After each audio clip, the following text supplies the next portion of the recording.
Right, it seems that the time-honoured method of switching it off and switching it on again has worked. So as soon as this is alive, we will start. Okay, thank you. Right, apologies for the delayed start. Good morning, everyone. I'm Councillor Paul Heinrich. I'm chairing this meeting of the Development Committee. If you haven't attended one of these meetings before, the officers who provide and present our reports of technical advice sit either side of me at the top table. In front, in the central area, sit members of the committee who will be making decisions on the items on the agenda. Will officers introduce themselves, please? Good morning. My name is Jeff Lyon. I'm the Development Manager. Good morning. Alice Walker, Senior Planning Officer. Lauren Gregory, Democratic Services.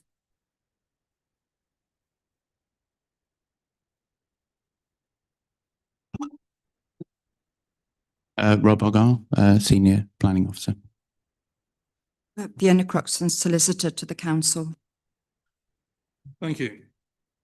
And welcome members of the public in attendance and those viewing this meeting remotely. If you have registered to speak, I will call you to the end of the bench. There is a microphone. I'll remind you that when you have finished speaking, and you have 3 minutes maximum, to return to your seat, please. Usual notices. Fire alarm, we're not expecting a drill today, so if the alarm does sound, it is for real, in which case please follow officers via the marked exits to either the car park or to the flagpole at the rear of the building. Do not use the lift. Please ensure that mobile phones are silent or switched off. If necessary, we'll take a short break for tea and coffee at about 11. If there are matters still to be decided at that point, please do not try and speak to members of the committee. If you haven't found the toilets, they're out in the foyer. Right, apologies for absence, please. Thank you, Chairman. Apologies for absence have been received from Councillor Brown, Councillor Fisher, Councillor Holliday, Councillor Patterson and Councillor Fitch-Tillett. Substitutes? Councillor John Toy is present as a substitute for Councillor Brown. Thank you. Item 4 then, minutes of the meeting of the 16th of July. Are there any amendments, corrections? Councillor Vickers. Yes, Chairman. On page 3, under local member, the first paragraph, I wonder if you could include and fellow ward member Councillor Punchard, as I did say that he supported the application for the ATM. And the 4th paragraph down, because some negative comments were picked up in the press, I would like to record what I actually said, which is that Councillor Vickers reflected that Fakenham is having a renaissance, and in recent years, Fakenham had welcomed many independent and enterprising businesses. Is that okay, Chairman? Are you happy with the amendment? We then agree at an accurate record. Show of hands, please. Those who are here. Thank you. Approved. Item 5. I have one item of urgent business. So Lion would like to update us on the very recent changes to the NPPF, or at least give us a brief outline of how it impacts us. Thank you. Okay, thanks, Jess. So obviously we published this agenda middle of last week, and I think to the surprise of most in the planning profession, the government issued a new national planning policy framework on Monday afternoon. I think most of us were expecting this to come out in September when members return after the summer recess. But that document was published on Monday afternoon, and it's important for decision making because it is a material consideration which has to be taken into account from the day of its publication. So it has affected delegated decisions as well as committee decisions going forward. We will be arranging some training sessions for members specifically on the new NPPF, just so you're sort of clear of, there's 130 pages in the documents. There's a lot to take in. It covers both plan making and development management decision making aspects. Obviously with a new NPPF, there's always that issue when you have a committee agenda. Should you cancel the meeting or should you hold it and try and explain the differences? I've looked at the 3 cases we have on the agenda. At least 2 of those are definitely not impacted by the NPPF wording, but the item at Scotto is impacted to some degree by the new NPPF, and the officer will run through the implications of that as we take that item. On the same day that the NPPF was published, the government also published a housing delivery test, which you're probably familiar with the 5-year housing land supply. That's a looking forward approach. Do we have capacity housing supply over the forthcoming 5 years? The housing delivery test looks backwards. So it says over the preceding 3 years, how many houses that you were supposed to have provided have you actually provided? And for North Norfolk, that figure came back at 54%. So yeah, we were required to provide about 1,678 dwellings. We provided 908. So that's 54% of the total.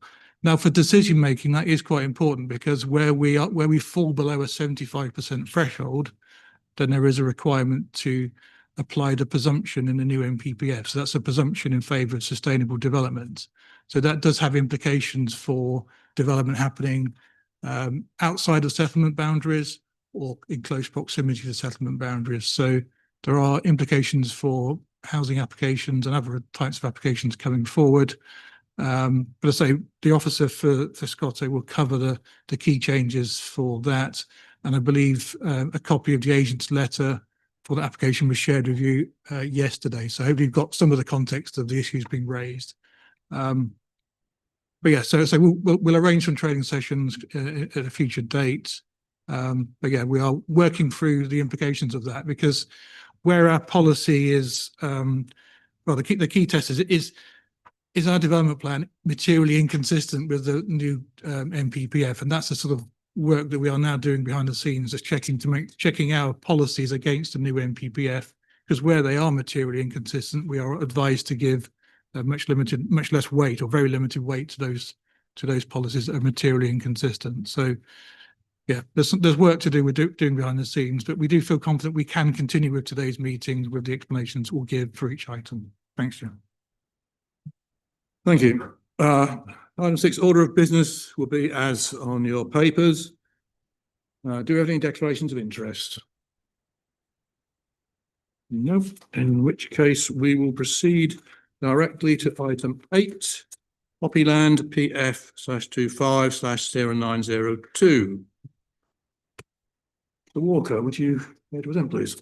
Thank you, Chair. Yeah, this is the application PF 250902. The application is made by Forest Park Trust for the installation of sections of new footpath along with the upgrade and surfacing of existing areas used as permissive footpaths to create a single new connected walkway with rest stops and interpretation boards. And the work is largely retrospective. As members are aware, since the application was previously heard, the NPPF has been updated. However, the presumption remains in favour of sustainable development, and there are considered to be no material changes that affect the application and the recommendation of this application.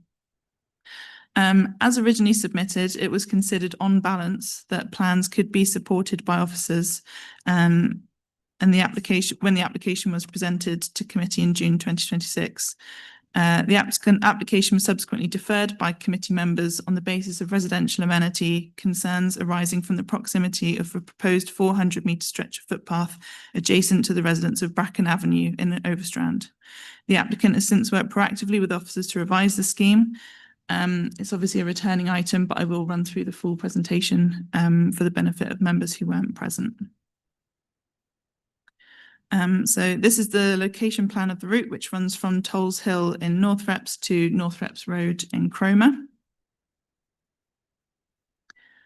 This slide shows the extent of the path again in a bit more detail. It also shows the existing footpaths in Forest Park that the route would connect into.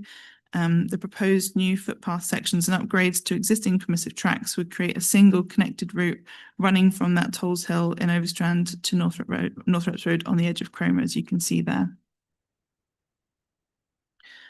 Originally, the path was in 3 sections, with a western section that had not been completed. This ran from North Reps Road in Cromer through the woodland and ended up near Cart Track in Cromer. This section has been abandoned during the course of the application due to timescales required for additional arboricultural and ecological surveys. Whilst it's been removed from this application, it's intended to come forward separately at a later date once the information has been provided. This slide shows the eastern section in more detail from Northrop footpath 1 past Overstrand allotments and along the field boundary with Bracken Avenue. There are 2 proposed rest stops on this section of path, which can be seen there.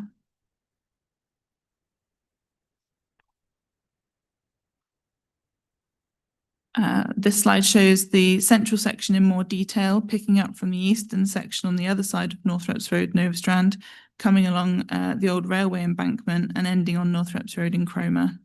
There are 5 proposed rest stops along this section of path.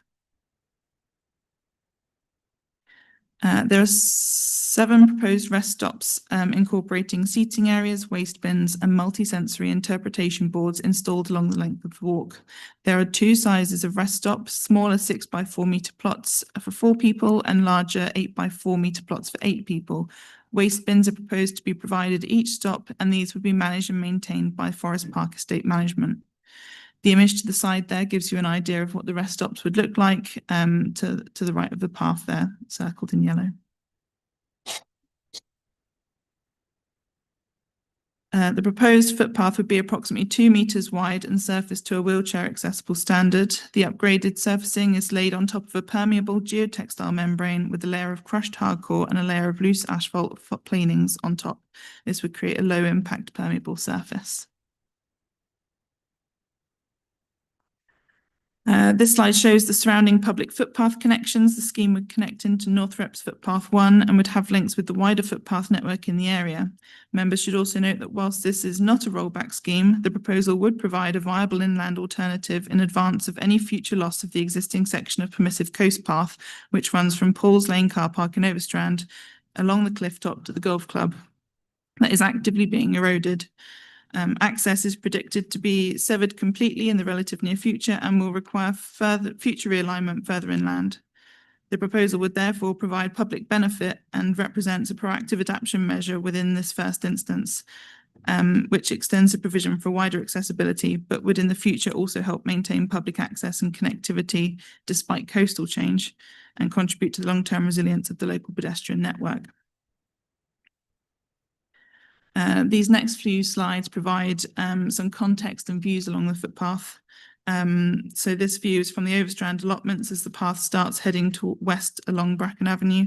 The image at the bottom there also shows members one of the larger rest stop areas. This is the view west along the path and the boundary with Station Farm.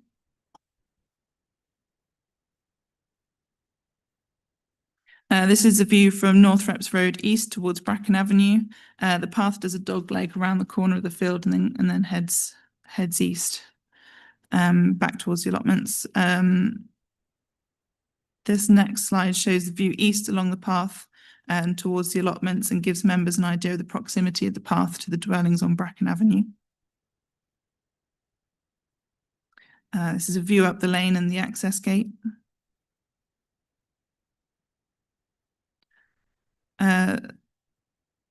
This is the Cromer end of the central section. There's a view up the quiet lane there and a view towards the access gate. There's the central section again showing the existing connection with footpaths that connect into Forest Park Estate.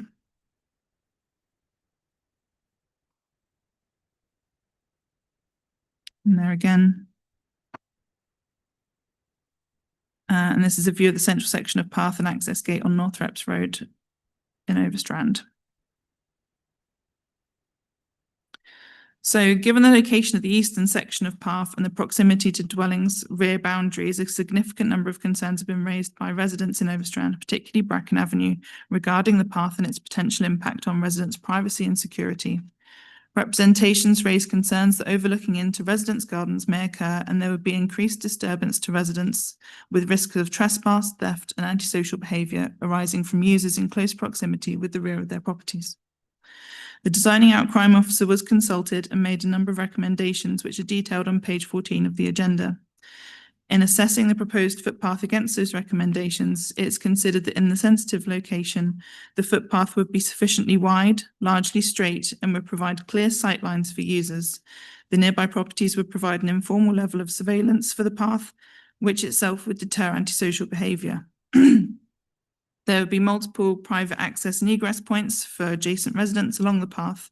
The use of the gates and stiles is also supported to help restrict general vehicle access. A maintenance regime for the extent of the footpath has been set out in the design and access statement and can be secured by condition. No external lighting is proposed, which would discourage its use at night time. With regards to amenity concerns, the path is set just over a metre from the property boundaries along Bracken Avenue. As a result of the property layout, distances from the footpath vary from 21 metres from the rear elevations of dwellings to a minimum of 3. These dwellings currently utilise a variety of boundary treatments to enclose their garden boundaries, many of which are low in height, such as picket fencing, trellis or low hedging to allow views from residents' gardens over the open pasture beyond. Officers note that whilst the path would likely not be in continuous use, with footfall being variable and transient in nature, the intensity cannot be controlled by a planning condition. However, the use is unlikely to cause the same level of overlooking as a permanent residential dwelling in this location, and therefore the design guide separation distances have not been referenced. Officers conclude that whilst there would be some level of separation and screening, there would be a noticeable loss of privacy at the rear of these properties, resulting in moderate harm from the use of the footpath, which would be contrary to the aims of policy ENV6. Since the June meeting, the applicant has agreed to install a native hedgerow, which would incorporate native species, including hawthorn and blackthorn, between the footpath and the properties on Bracken Avenue. The applicant has confirmed sufficient access will be retained to enable long-term management and maintenance of the hedgerow. The implementation and maintenance of this can be secured by planning condition. Officers did also explore the possibility of rerouting the footpath with the applicant. However, this was considered economically unviable, as it would require the removal of the completed section of path and its relocation to a more topographically complex position to the south of the field. Consequently, the route of the footpath will remain unchanged, with the proposed hedgerow providing additional screening.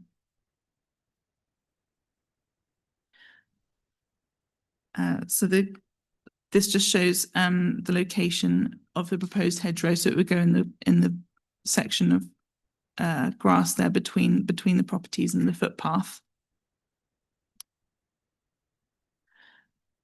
The key issues for consideration are then the principle of this. So development of this nature is considered acceptable in this location, and there are no design or heritage concerns.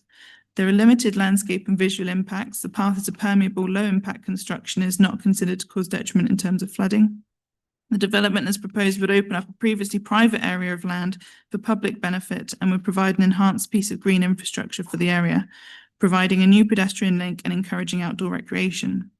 The development would also deliver wider strategic benefits associated with the long-term resilience of the coast path network, where coastal erosion represents an ongoing challenge to sections of the existing route by offering an alternative and maintaining public access.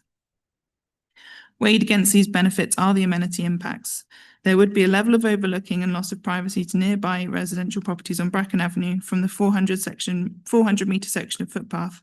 This would cause a degree of harm to residential amenity in the short term as the hedge becomes established, and there will remain a level of overlooking and loss of privacy to nearby residential properties. However, the longevity and extent of the impact would be limited by the proposed boundary treatments, distances to dwellings, frequency of use, and the transient nature of the pedestrian, and this would be improved as the hedgerow matures. Officers consider that on balance, the moderate amenity harm identified through overlooking and loss of privacy would be outweighed by the substantial public benefits arising from the scheme. Apologies.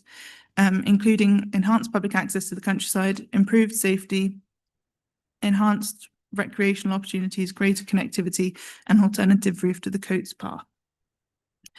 Approval is therefore recommended subject to these conditions. Thank you. Thank you. Very clear. Now come to speakers. I have no parish council speaker. I have one objecting speaker, Sarah Petch. Come to the microphone, please. Roy, can you just turn off?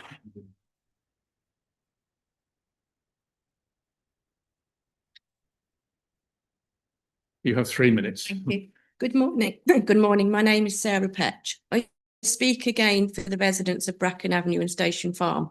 We were only aware of this new hedgerow proposal on today's development meeting less than 48 hours ago. Again, the residents have not been consulted in the proposals for the additional hedge at the back of their properties, which have been purchased by residents to spend their retirement years in the peace and tranquility of the address. The deferral report does not address the fact that the path and now the proposed hedge will not meet your council's policy NV6. The proposed path and hedge will still not fully address the loss of privacy by path users, overlooking noise, and now will also overshadow, as a grown hedge will reduce the natural light to gardens from the south-facing aspect. A hedge will take considerable time to grow, not months, but years, so the residents' concern of privacy still remains as a moderate harm and contravenes your policy right from today. How high would the hedge be allowed to grow? How often will it be maintained? The current land by the path at the field boundary is not being maintained now. Any hedging would also need to include around Station Farm as well. There is also a very new and important condition to think about in this modern world, which has not been detailed in anyone's reports.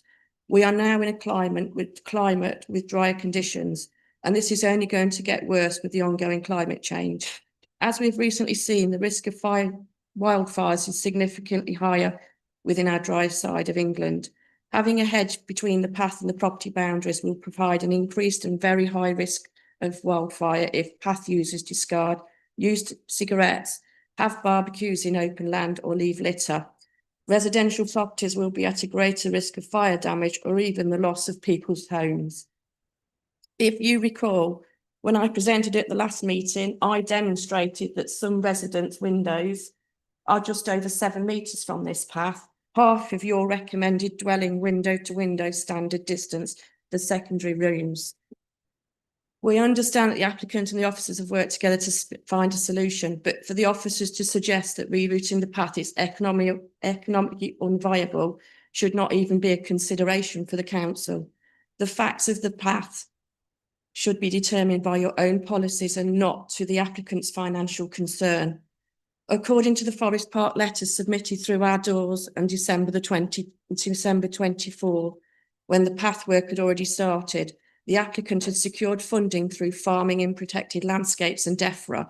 Therefore, grant monies have been used at risk to the applicant's grant application by not obtaining the council's planning permission properly.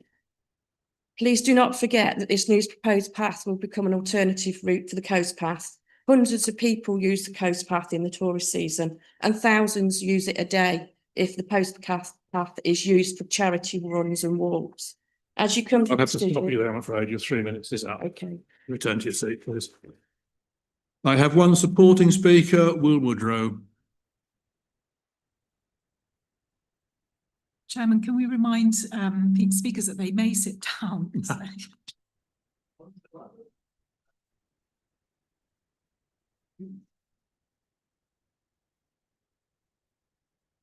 Do I need to set the timer? Yep. Firstly, Mr. Gurney would like to have been here himself today, but due to the serious physical effects of a rare disease from which he suffers, he has an appointment with the NHS consultant. I am therefore speaking on his behalf. I think the most important point to remember when considering this application is why we are creating this pathway and who it is for. Our intention is to create a fully accessible, connected pathway that can be enjoyed by everyone, regardless of age or physical ability. The community value of this project is enormous. Equality, diversity, and inclusion have been fundamental considerations in what we are trying to achieve. We want anybody using a wheelchair or limited mobility, families with pushchairs, children, and the elderly all to have the opportunity to enjoy this landscape. The pathway will also provide a significant asset for the Belfry School and other local community groups, giving them access to a safe and historic walk away from both the cliff path and the main road. I think it is also important to recognise something quite unusual here. We have a private landowner who is voluntarily giving up a significant amount of his own land and opening it up for the general public to use and enjoy. There is no obligation for him to do this. It is being done because we genuinely believe this landscape should be accessible to the wider community.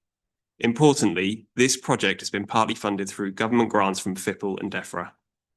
The pathway forms part of the Repton landscape, which we have worked extremely hard over a number of years to restore and bring it back to its full beauty. It also gives more people the opportunity to experience and appreciate this important landscape. We do, however, recognise there are concerns that have been raised regarding the privacy of the neighbouring properties, and we want to address those constructively. We are proposing to plant a continuous hedgerow within this area, creating a natural screen and providing the privacy neighbouring residents are seeking. We are happy to work with the planning committee and agree to the appropriate species and spec of that particular hedgerow. Finally, accessibility isn't simply about constructing a pathway and walking away from it. To ensure both sides of the footpath remain accessible and its appearance is maintained to the highest standard possible, Forest Park will implement an ongoing maintenance schedule undertaken by our own operatives. Members, this application represents an opportunity to create something with genuine, lasting community value, a safe, inclusive and accessible pathway through an important historic landscape, open to the public by a private landowner and maintained for the future. We believe the benefits are significant, the concerns raised can be appropriately addressed, and we respectfully ask the committee to support the application. Thank you. Thank you. Before we go into debate, does wish to add anything?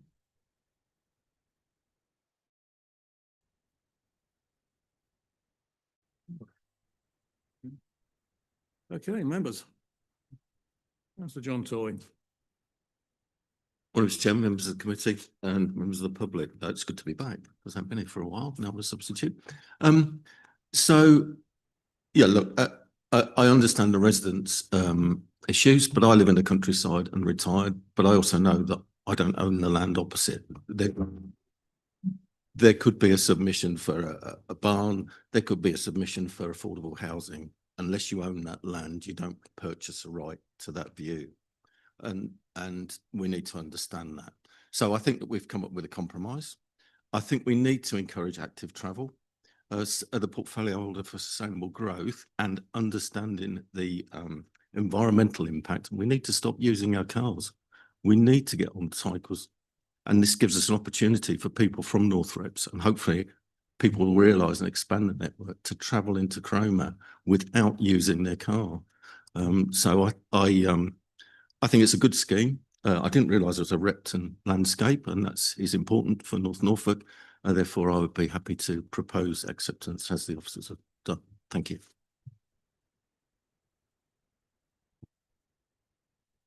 Thank you. I'm pleased to see that this project and pathway is accessible to all, because that quite often doesn't happen. So that's a big plus. It connects two parts of the area. But one question I have, or two questions, has there ever been any history of antisocial behaviour along that route? Not to my knowledge, but it's a recent installation. So, but not to my knowledge. I think generally people that are out walking do it in a respectful way. They're just walking, they're just enjoying. That's what you do. You just enjoy the surroundings. And this is a retrospective application. Is the path open? No, it's not open. It's not. No. Okay. The other thing is, sorry, I won't try not to take too long. But just looking up, I put in when you. The full extent of the path isn't open. So I think there's the central section I think you can access from Forest Park, because that goes along the old railway embankment and was a permissive footpath. Okay. So you can, but there's sections of it that aren't. Okay.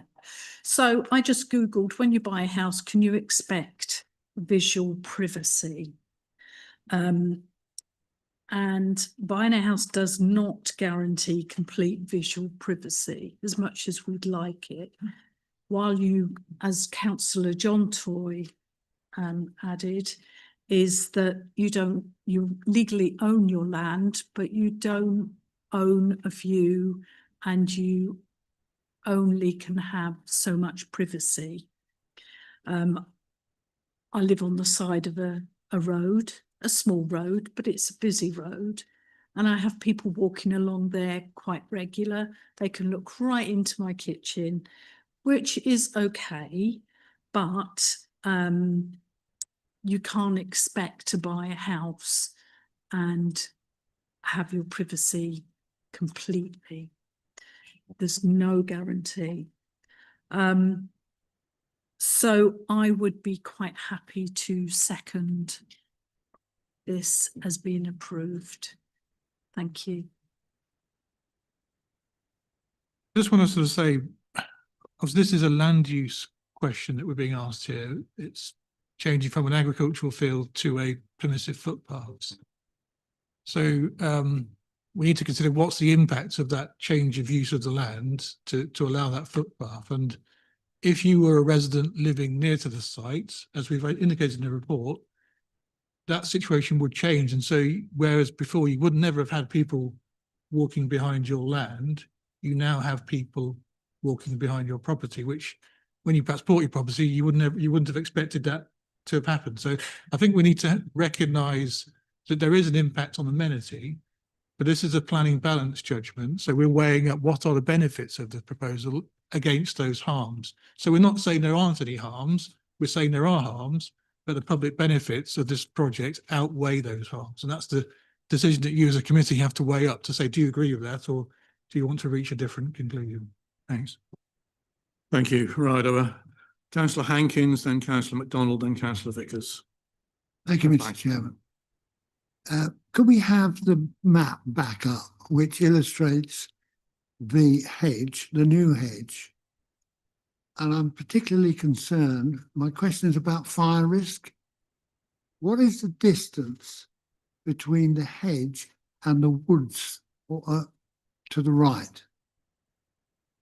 I mean, have the fire services had the opportunity to comment on this application? I mean, we have recently serious fires that have occurred with fires jumping quite large distances. So from the new hedge, there is an agricultural field of what width and what lies the other side of that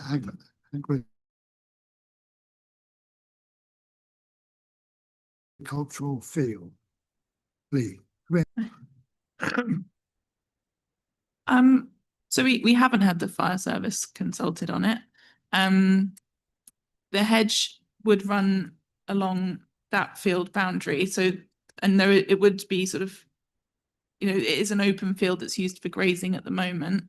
And so, you know, I think it would be in the location of other things, but with respect to can we have the map back on, please? Yes, sure. Which map was that? This is the location of the hedge and the field adjacent to it. Location of that. There we go. You see the Oh, field sorry. to the right there.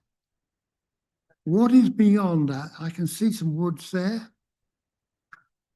Yeah, so it goes towards Station Farm, which if you go back, no, the other way. Yeah. So this maybe if I just let's see if I can find it. So this is the area that is, so it goes sort of to like a group of ferns, and then it goes towards Overstrand allotments, but there's a road between the ferns and Overstrand allotments. That's what goes along that path. Okay, So you go from the sort of pasture into that sort of area with ferns and sort of some woods either side, and then you're sort of in Overstrand allotments with the woodland. Okay. But going back to the other map showing the agricultural field, not that one. Or this one. That one. To the right of that hedgerow, proposed hedgerow, what is the distance between that hedgeway and the next line of woods? So you could probably see on the site context map next to it. I've highlighted in blue where the hedgerow, I've highlighted in blue the 400 metre strip. But you can see from the site context map that there is woodland around in that area. Okay. Okay, so there is a significant fire break there, apparently, by the look of it. Okay, thank you. Thank you, Mr. Chairman. Thank you. Councillor MacDonald. Thank you, Mr. Chairman, and Thank you to the officer for the presentation. Very good. So is this restricted as a footpath, or can it be used by mountain bikes and electric bikes? It is restricted as a footpath. Then I'm happy, and I'm happy to second if it hasn't already been. Councillor Vickers. Then we move to a vote. Thank you, Chairman. We've seen a picture of a rather smart path at the back of Bracken Close. I do have a lot of sympathy for the people of Bracken Close, and I understand their feelings. But what I want to know, just as a point of information, was there any path there before, even a very rough one that was not accessible, that people could walk up and down if they chose? I mean, by not accessible, I mean not accessible to wheelchairs and pushchairs. I'm not familiar with what was there previously, unfortunately. Okay. And Councillor MacDonald has already raised the question about bicycles and things like that I was going to raise anyway. I find we often think alike.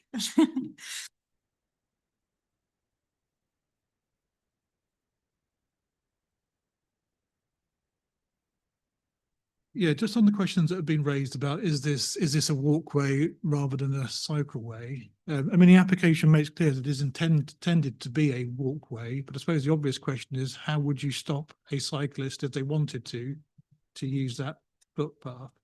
And I suppose that comes down to a management point about how do you manage the use of that footpath? Because if we impose a planning condition that said this should only be used by walkers, we're going to get phone calls every time someone goes on there on a bicycle, and it's going to be quite difficult to enforce. I mean, through you, Chair, I mean, the applicant is in the room, whether they wanted to provide any sort of commentary on that question posed by members, is this a walkway or a cycleway? That might be opportune for you to ask that question if you wanted to. Could you just come in front?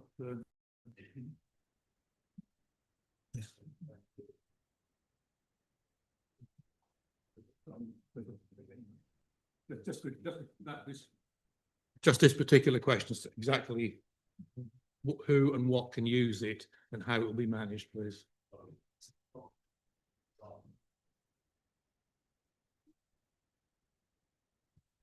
Yeah, lovely. So it is predominantly designed for a footpath. Obviously, the idea also is the fact that we want it to be wheelchair accessible. You're absolutely correct. Should, you know, if bikes are on it, it's how we manage that. But we are working with one of our own companies in the fact that a design of gates of how we can restrict bikes from being able to get through, but obviously still being able to make it wheelchair accessible. There is a challenge there, but we have got a plan in place of which we're working on.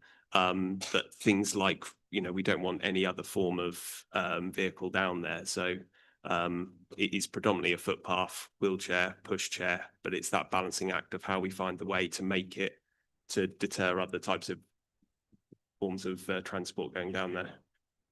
We are absolutely. No worries.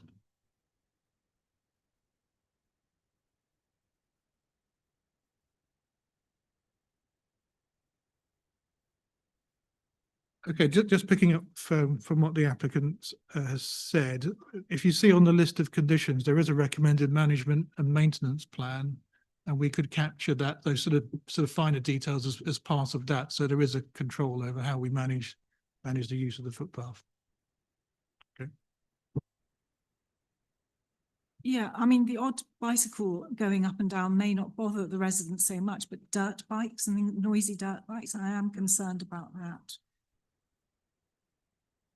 I think most of the hooligans seem to have these high-powered, large wheeled, so-called electric bikes, which aren't, but they are an absolute menace. But, okay, we have a proposer, Councillor John Toy, seconded by Councillor Kim Toy. The recommendation is for approval, subject to conditions, with the delegation to the Assistant Director of Planning for the final wording. You ready, Laura? Thank you, Chairman. Councillor Beatty? For. Councillor Hankins? Councillor Heinrich? For. Councillor MacDonald? For. Councillor Neverway, Councillor Rouse, 4. Councillor John Toy, 4. Councillor Kim Toy, 4. and Councillor Vickers. 4. That is unanimous, 9 votes for. Okay, the application is approved.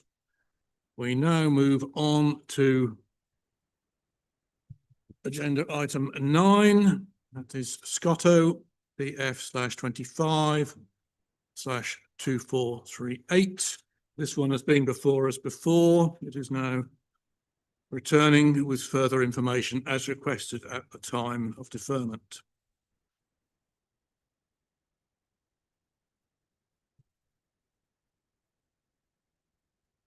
When you're ready, Officer Argyle.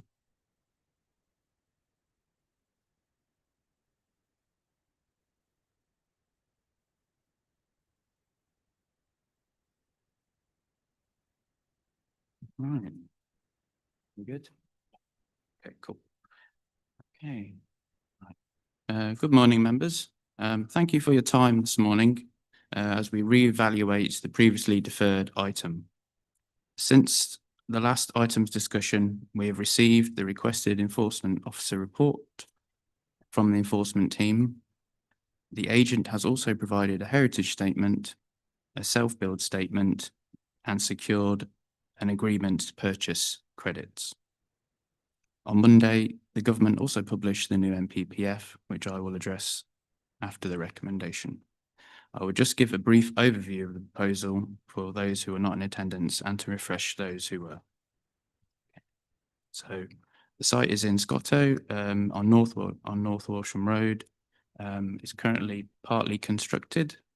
And as you remember from last time, it's currently on hold, subject to the outcome of this application.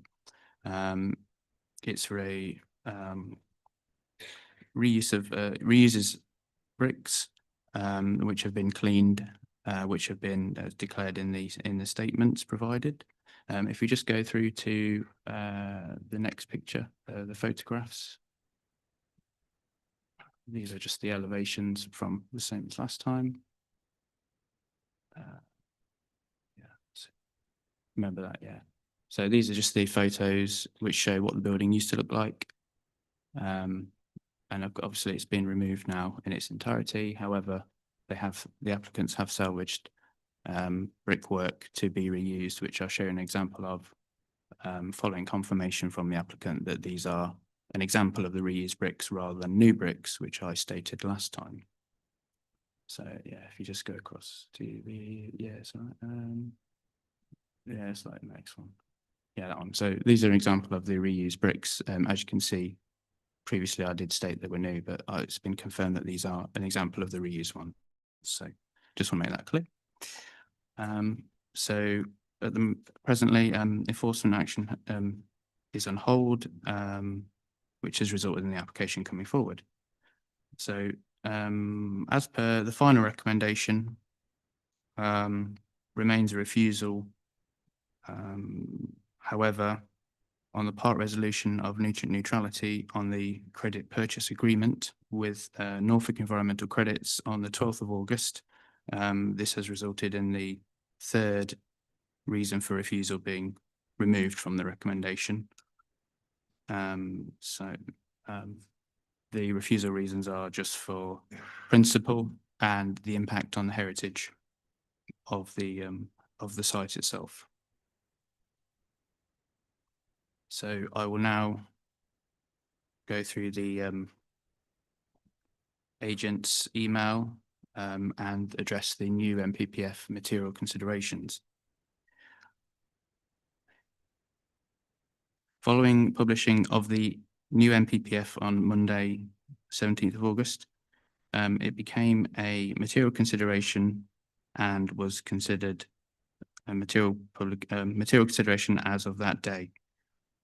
In response to the points made by the agent in his email of the 18th of August, it is acknowledged that the new NPPF does raise new material considerations in terms of policy S3 and S5. These relate to the presumption of sustainable development and principle of development outside of settlements. By virtue of the new housing delivery test, it is also accepted that the local planning authority has a 54% of delivered sites using the current methodology as previously mentioned. In the event that policy S5(1)J is engaged, it is not considered that the proposal site would be assessed against this policy, as under the definition of a settlement set out by Annex B, Scotto is not included within this criteria. For this purposes, Scotto would not be considered a settlement, both by virtue of it not having a settlement boundary as per the settlement hierarchy, and it not being considered a predominantly built-up area, which includes areas allocated to form the built-up area once the development is complete under any allocations. The definition of a settlement does not include hamlets and scattered groups of houses located outside predominantly built-up areas, unless specifically defined as a settlement in the development plan, which Scotto is not. However, policy S5(1)D sets out the redevelopment of previously developed land, including a material change of use to residential or mixed use, include residential. On this basis, it is acknowledged that the land would be considered previously developed or brownfield by virtue of the previous building.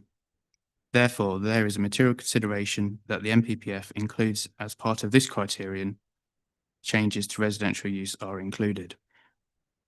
Whilst there is identified harm set out by the latest NPPF, which replaces the term less than substantial harm, raised by the Conservation Officer by virtue of its demolition and recreation, the comments regarding the proposal being marginally preferable to the loss of the building without any replacement, and the proposal building reinstating a connection of support back to the primary listed building are noted.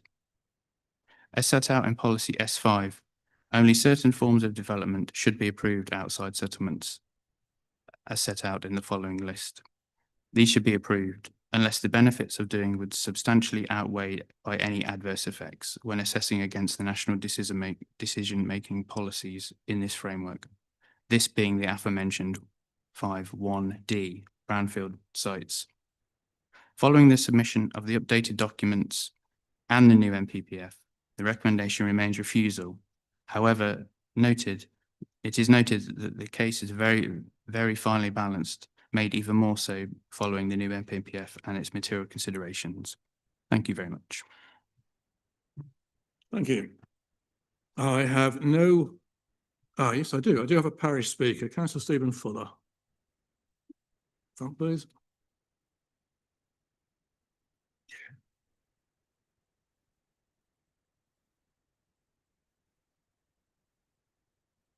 You'll have 3 minutes.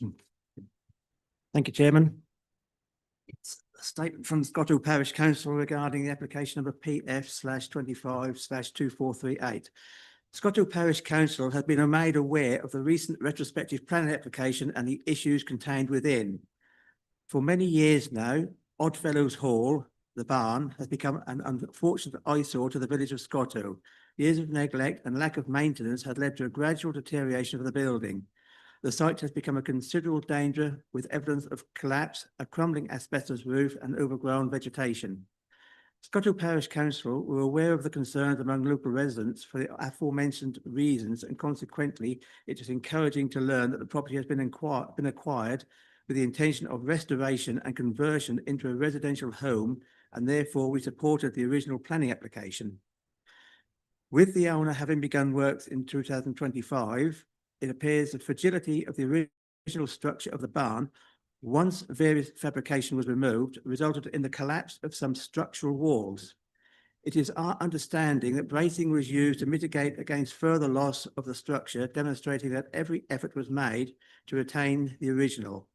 Unfortunately, it appears due to the above-mentioned historic neglect, much of the original was not in a state of good repair and has become unsafe, as well practically not able to serve a structural integrity. We understand and support the owners later having made efforts to reconstruct parts of the building using salvaged materials, namely the bricks from the previous structure, to maintain reference and connection to the historical character of the original building. We are, however, also aware of the recent stop work order pending investigation made by the authority. It is the view of Scotto Parish Council that a practical and positive outcome should be encouraged in order completion of a visually pleasing community asset is ultimately achievable and not left abandoned to remain an eyesore to the village of Scotto.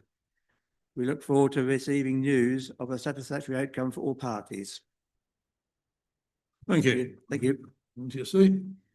I have no objecting speaker. I have one supporting speaker, Jason Parker. I take it that you will be doing the speaking, Mr. Parker. Okay, and I would remind you that when you've finished, if you return to your seats, please. You have 3 minutes.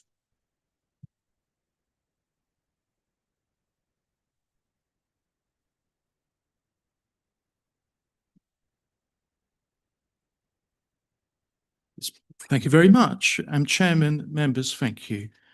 I want to start with the main reason this application was deferred. Members wanted to understand one fundamental question. Did the applicants deliberately demolish the existing building to create an opportunity for a new dwelling? That was the central issue. Members specifically asked for a fuller enforcement report so that you could understand what happened to the building before and during works. Indeed, at the previous meeting, officers themselves stressed that they were not asserting that this was a deliberate act by the applicants. You now have that enforcement report. Although we disagree with some of the comments in that report, several of the facts report and support the applicant's account. It confirms that structural failure occurred during removal of the asbestos roof, and the applicant subsequently provided structural calculations of photographs demonstrating the poor condition of the original structure. And importantly, the removal of that asbestos roof was always part of the approved works. So the applicants were not stripping apart a building to create a new dwelling opportunity. They already had permission for their home. They were implementing that permission when serious structural failure occurred.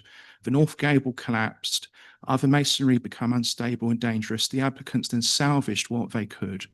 The enforcement officer recorded 9 pallets of original bricks at the time of his visit, but the salvage continued. In total, the applicants have retained 18 pallets of original bricks for reuse.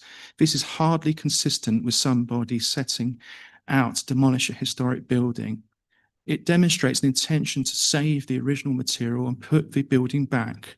An enforcement report itself records the applicant's clear intentions to reconstruct the building using salvaged materials, matching that previously approved appearance. So I suggest the main question which caused this application to be deferred has been answered. This was not a deliberate demolition. Members also questioned whether there would actually be a benefit in allowing the building to rebuild rather than refusing permission. Again, the answer is yes.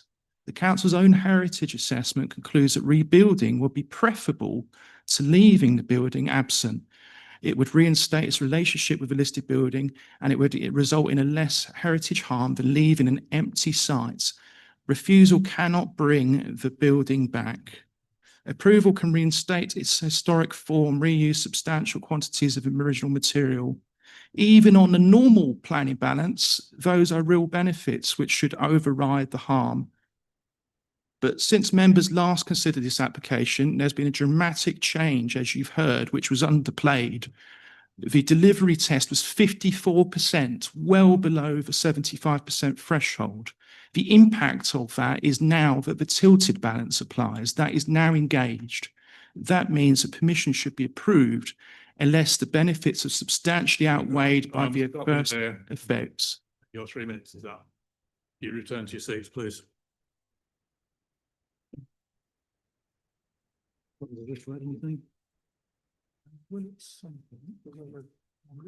Okay, members. Councillor Vickers. I congratulate the officer on his very thorough report, and he has been fair-minded enough to say that it is finely balanced, and I think it is finely balanced. I wasn't present at the other committee, so I'm coming fresh to this. I haven't seen all the pictures because they were flipped through very quickly. But what we have is a barn that was going to be restored. It fell down by accident. So I think that sets aside the sustainability issues, because anyone who was going to live in the converted barn would have had to drive to the shops or drive to employment. So I can't see that that's particularly relevant. It has the support of the parish council, and I think a house or two houses is better than a pile of rubble. So I will be minded to vote against the officer's recommendation in this case, unless I hear arguments from my fellow committee members that are convincing. Thank you. Thank you. Councillor John Toy. Thank you, Mr. Chairman.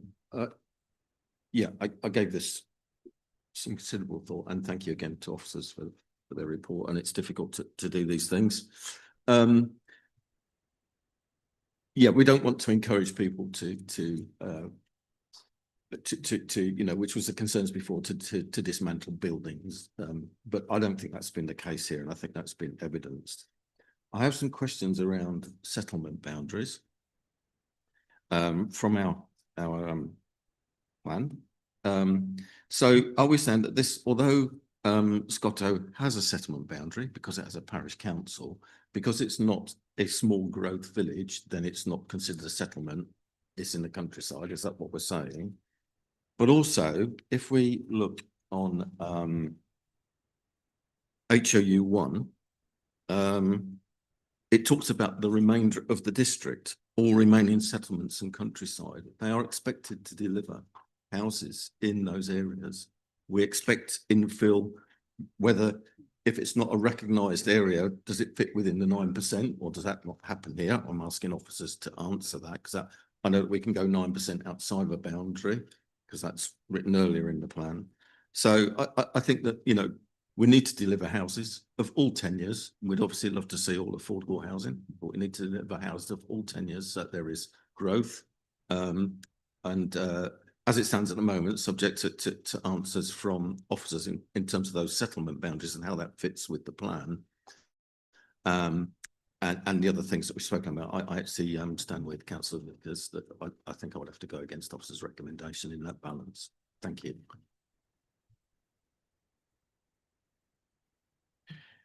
Yeah, so in terms of the question of the selected settlement, so your local plan sets out the selected settlement. So you've got sort of large growth towns, you've got the small growth towns, large growth villages, and the small growth villages. So they're all your defined settlements. Anything that's not on that list, some of them might be settlements in their own right, but they're not sort of identified selected settlements in a local plan. So from a policy perspective, they are considered to be in the countryside. Now, in this case, the site is in the countryside policy area.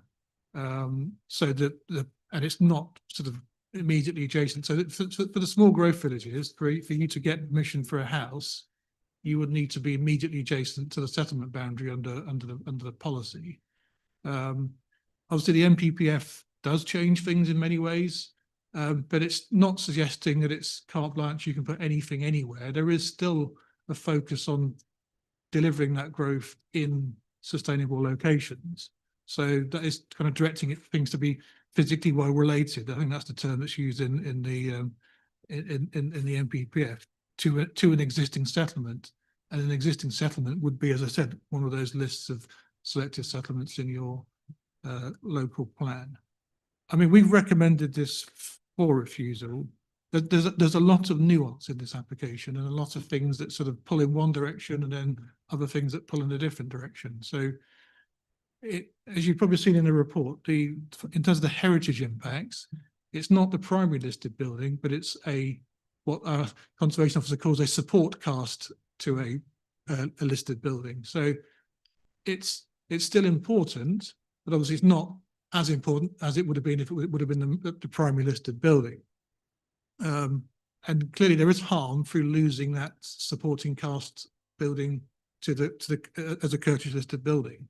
It's then a judgment call, isn't it? Whether leaving the site vacant, if we were to refuse permission, you're effectively saying you can't rebuild on the site. So there would be a vacant site that the question would be, well, what happens to that site going forward? So the conservation officer has been quite clear that he feels, yes, it's not great. We're not in a great situation. We've lost a heritage asset, but actually, would it be better to leave the site vacant or put something back that won't look as the previous building did. It will look more modern, even though you're trying to reuse bricks. There will be some degree of a building that has to comply with modern building regs is going to look quite different to a building that was built before building regs even existed. So you're not going to be able to replicate that pattern of age. But his view is that it's marginally better to have a building, albeit a pastiche building there, than not having something there. And as Rob has alluded to, this is on previously developed land. So on those two factors alone, if members were minded to approve it, those would be the two factors that I would advise you focus on. But it's a judgment call. We've made a recommendation. You're perfectly entitled to disagree with it, and it is a finely balanced case. But I just wanted to sort of put a bit of context to why we made that recommendation. Thank you. Yes, go ahead, Councillor. Yeah, so just to follow up on that, I mean, all the things about it being previously developed and to put it back, they've all been discussed. I'm trying to just consider some other points as well that help to move that balance. So as I say, in HOU1, it talks about the remainder of the district, and we're not talking about, you know, a new build. This is where there is something there, brownfield, call it what you will. There is already a structure there, or was. It's welcomed by the locals to have that rebuilt rather than empty. We you know, understand that the heritage is better to have something there than to not. And actually, the remainder of the district is on page 120, if that helps you. You got it there. Remainder of the district talks about that's going to deliver 236 houses. So where are they going to be if we're not going to build in the countryside? So I think we have sufficient to move that balance across that fine line, if that's helpful. Yeah, just in answer to the specific question on where are the remainder of the buildings coming from. I mean, they will be predominantly be the conversions of agricultural buildings to dwellings. That's where the majority of those will come from. I mean, in this case, yes, there was a building there, but technically it is a new build now because the building isn't there. I mean, we're talking semantics here, but it's important because what we don't want to do is to encourage, as you say, to encourage people to think that they can knock a heritage asset down or another building down. I'm not saying it was deliberate in this case, but other people might see that as an opportunity to get something more on their site. And we don't want to do that. We've got over 2,000 listed buildings. The last thing we want is to lose heritage assets in our district. So yeah. Thank you, Mr. Chairman. No, I think I'm clear where I stand now. Thank you. Okay, Councillor Netherway. Thanks, Chair. It's a really fine line. I absolutely agree with the officer. We don't want to be seen to be given a green light to stuff being knocked down. Equally, we don't want to cut a nose off to spite our face. I suppose from the point of view of, I'm coming really from the point of view of what's going to happen with the site if we refuse it. Something somewhere at some point is going to end up going on it. So my question is, if we were to approve the application, are we able to, and would we want to, give any guidance or instruction as to the sympathy approach to the building it was originally shared with, the original building? I think you're referring to conditions there. Were we to go against the recommendation? So, thanks for the question. So, yeah, of course, you know, the applicants never said they were doing anything different than reenacting their own previously approved permission. So I did print off that permission in relation to should it be overturned, the conditions, and obviously the plans are the plans that you see.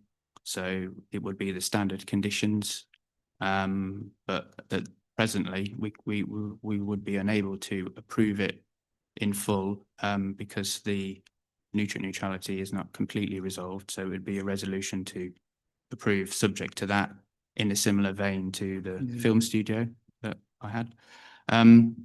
So yeah, the plans, the conditions would be the standard conditions. Obviously, they wouldn't have the time limit because works have already started, but we could include that subject to members overturning it because the plans are identical to the plans that were approved, delegated in 2024. So nothing would be changing in terms of that, in that sense, no. So I mean, just specifically in terms of the question of the reuse of we've had the reuse of 8,000 bricks is what's been mentioned. I suppose it would be possible for us to secure that as part of a permission, along with any other historic fabric that the applicant has referred to in their statement. So that would meet the test for conditions, and I'm sure the applicant will be keen to agree that as part of any decision. Councillor Hankins. Thank you, Chair. The situation arises around this new ruling on this MPF. And quite frankly, given the fact that this is a marginal decision, I think that changes the balance. That really is a change agent, and I think I'm not prepared to support refusal in this particular case, given the fact that we still have, I mean, the point is made that the conformance was what, something less than 50% of what we were targeted. That is still the case today. We still have a homeless problem.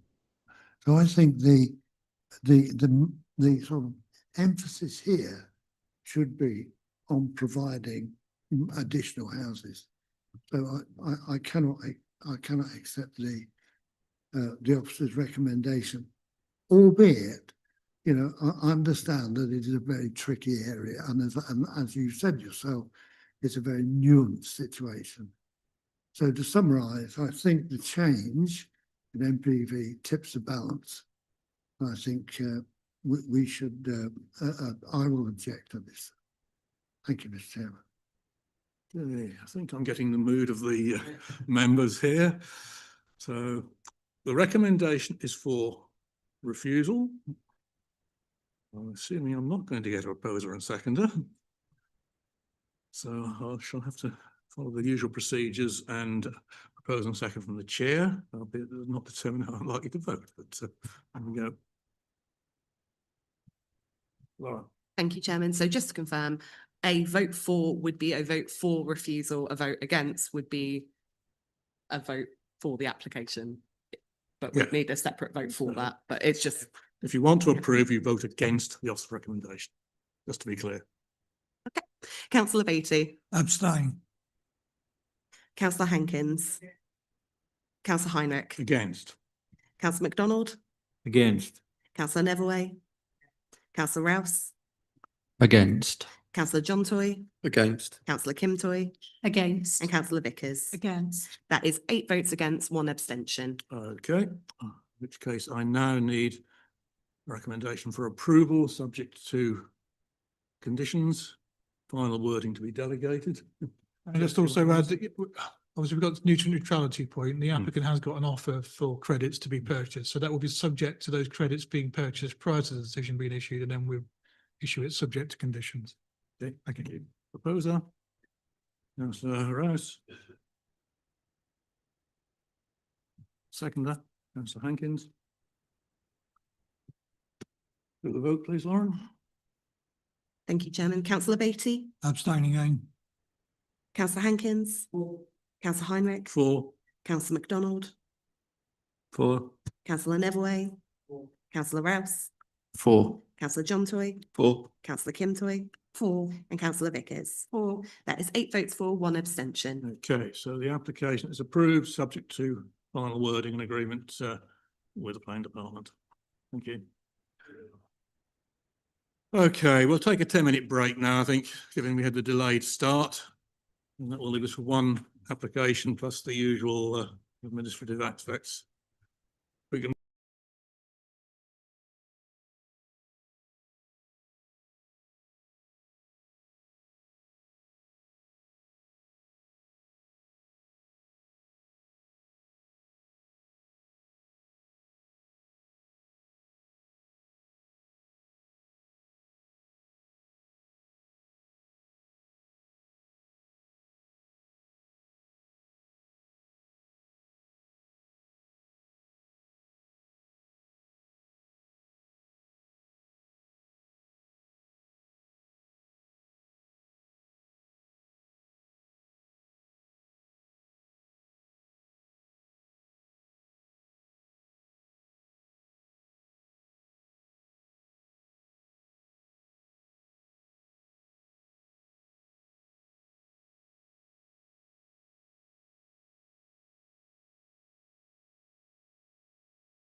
Chairman, if I just may record during the break, Councillor Rouse has now left the meeting, as has the council solicitor.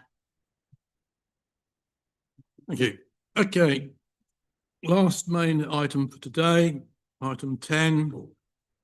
We have the return of the woodland management plan relating to RV 25/2839. Right, okay, I'm presenting this. The case officer is on leave this week, so I'll be presenting this one on her behalf. So the site might be familiar to some members. We've had a couple of applications here in the past. The first of which is in effect the subject of this application, which is a proposal to amend condition 8 of the planning application PF 213458. It essentially relates to the biodiversity net gain commitment that was made when the application was originally approved. I'll just quickly run through the slides. So you've got the sort of overhead here, which shows the red line of the site. So it involved a proposal to create 2 tree houses, which are effectively at the long end of the what looks like a red snake, but yeah, there's 2 little tree houses in the location there. And if you just scroll on, and then these are some visuals of what those tree houses would look like. So they're very contemporary, modern architecture, quite interesting. And if you scroll through a couple of the elevations, that's tree house 1, and then we've got tree house 2. So as I say, this application is to vary the condition to change the BNG commitment. So back at the time, so this was before BNG was a mandatory requirement. So this was an offer by the applicant to enhance the BNG on the site to around about sort of 6,000% above the baseline. So part of a wider woodland management plan, the 2 tree houses would have enabled that BNG enhancement to be delivered, and that was secured as part of that application. If you just scroll on to the next. So this is the sort of amended wording to the condition that's being proposed, and I've just highlighted in yellow following the NPPF coming out the other day. There's a slightly different policy that we're referring to in the condition, but in essence, the condition as proposed would look broadly the same. So we're basically swapping out the 6,000% for the 10,000%. Just on the following slides, I'm just kind of highlighting, this is in the sort of woodland management plan. It shows the wider extent of the site. So you can probably just about see the red where the 2 tree houses are, and then the wider woodland is where that sort of wider 6,000% BNG would be delivered. And then on the next slide, I've just got sort of, it might be hard to read those, but basically it's just showing the calculations that were submitted as part of the application. Although the condition says 10%, I think actually the scheme would deliver about 13% BNG linked to these 2 tree houses. Now, since the report was published, I've had a conversation with the agent just to make sure my understanding was fully sort of resolved in terms of some of the matters raised by the application. In terms of the wider benefits, so we're not saying here that the 6,000% BNG won't be delivered overall, because there is a woodland management plan that the application is putting into play that will deliver that. It's just these 2 tree houses would be refined down to 10%. The aim of doing that, or the benefit of doing that, is it enables grants to be achieved through DEFRA for the wider management of the woodland. So it's obviously a large area of site, and it does cost a lot of money to manage and maintain that. So I think that's, as I understand, that's the primary driver for this. It's not saying the applicant is trying to, and I probably used a strong term to say renege. I sort of retract that statement. It's not reneging, it's just amending this application to enable and open up the opportunity for grant funding to deliver that wider 6,000%. So, I mean, if this application came to us today, so let's say we had a new application for 2 tree houses, it would be a departure from the plan, but I think the material consideration that members had in their mind, in addition to the BNG enhancements, was the enhanced tourism offer. So this is quite a unique tourism offer that at the time there was nothing else doing that. So I think that played heavily in members' minds. It's a judgment call. I think we feel as officers where we are with B&Gs and mandatory, we couldn't ask for more than 10% mandatorily these days. And this was at a time when B&G wasn't mandatory. So the offer from the applicant was an enhancement. I think overall, looking at the bigger picture, I think we're still going to get the 6,000% achieved here. That's why we're recommending that we approve this application. Thank you very much. Okay, thank you. I have no parish speaker, no objecting speaker, one supporting speaker. Annabel Astley, please come to the front, please.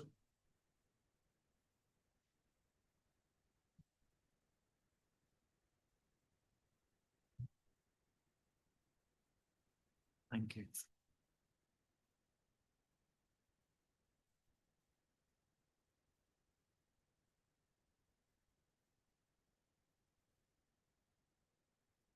When I applied 3 years ago for 2 tree houses, I described a venture benefiting the surrounding woodland, bringing a mosaic of habitats to what are sterile plantations. I promised the restoration of an ancient woodland and a protective cordon to surround the existing SSSI and National Nature Reserve, a woodland site that is part of Britain's ancient wild woodland. Rightly, you wanted assurance that I did not simply want to build a few tree houses, sit back and enjoy the income.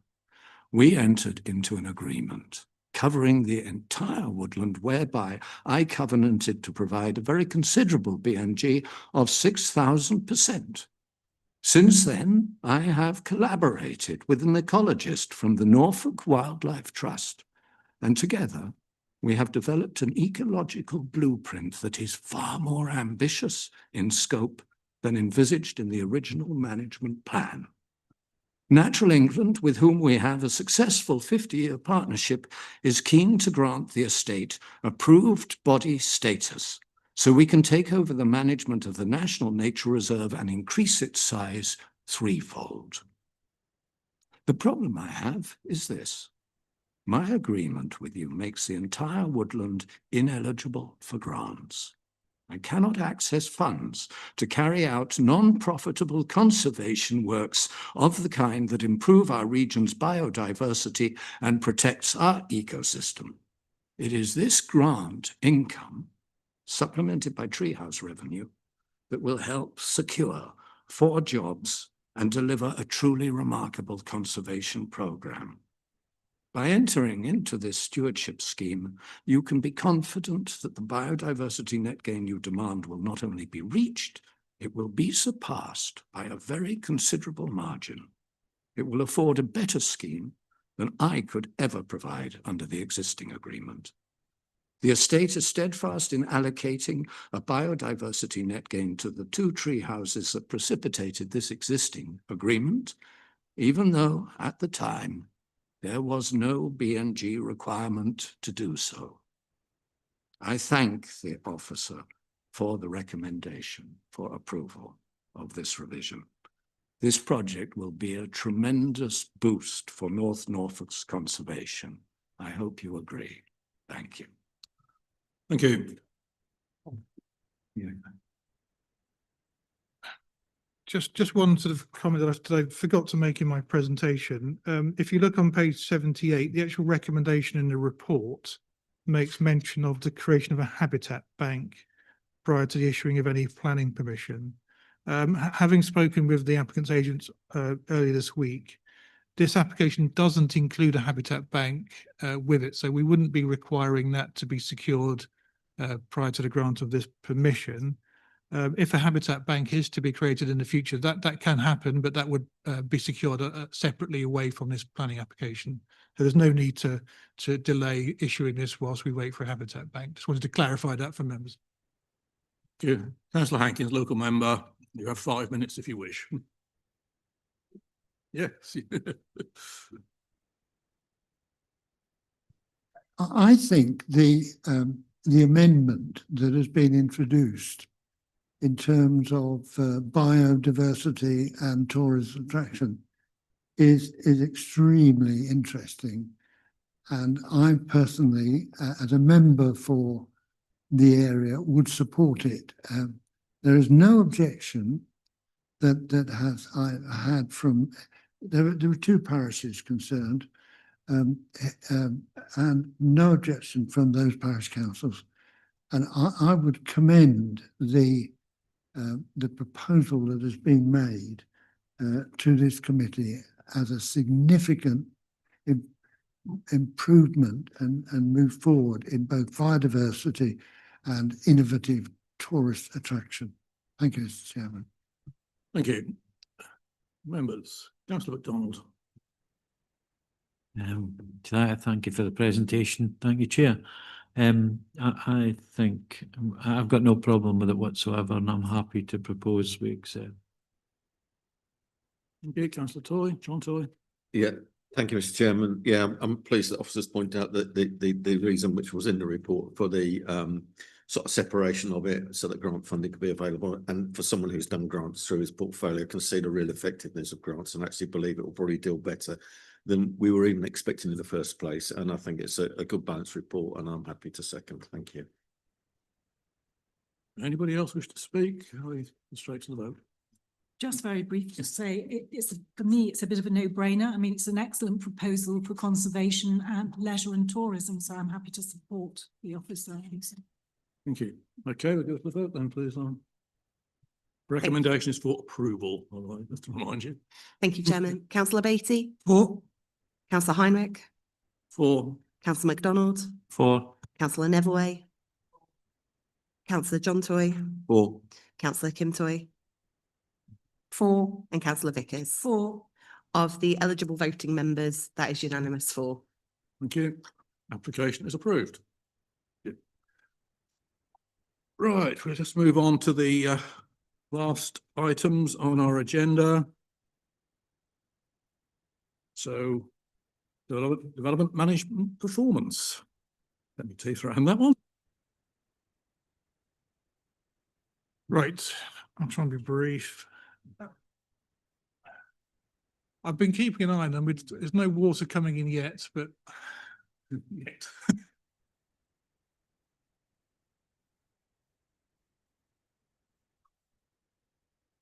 We're all right. We finished it like this. Yeah. Well,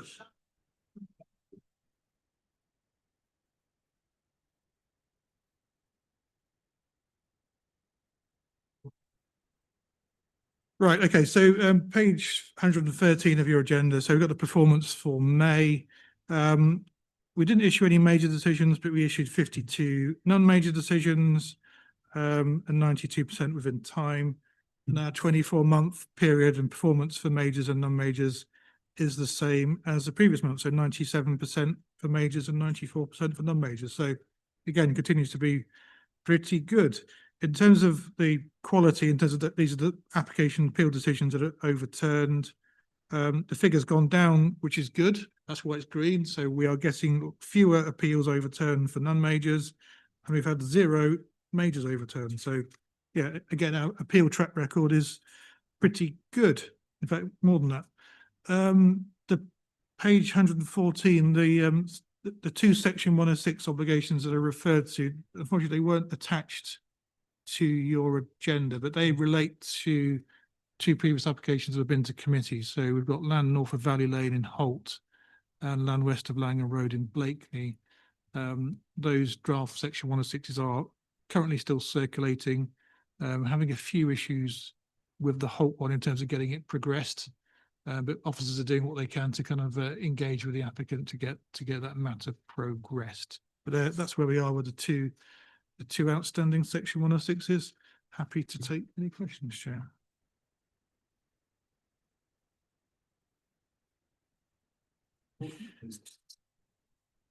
I think the summary here is that obviously the planning inspectorate sent somebody to Cromer because we've had 3 Cromer appeals decided of late.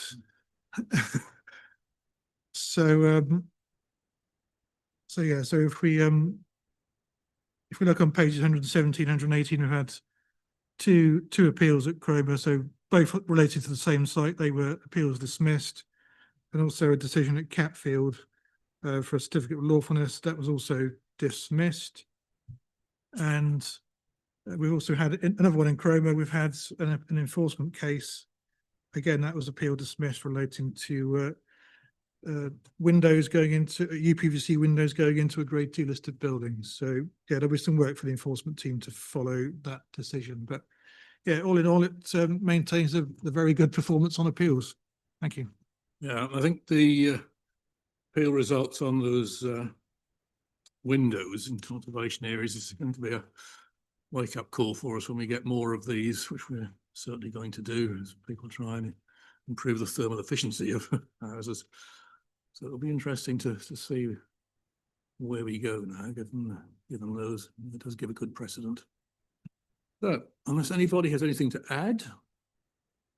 Sorry, Mr. Chairman, just on top of what you were saying, I hope that the window industry wises up and starts producing stuff that's suitable.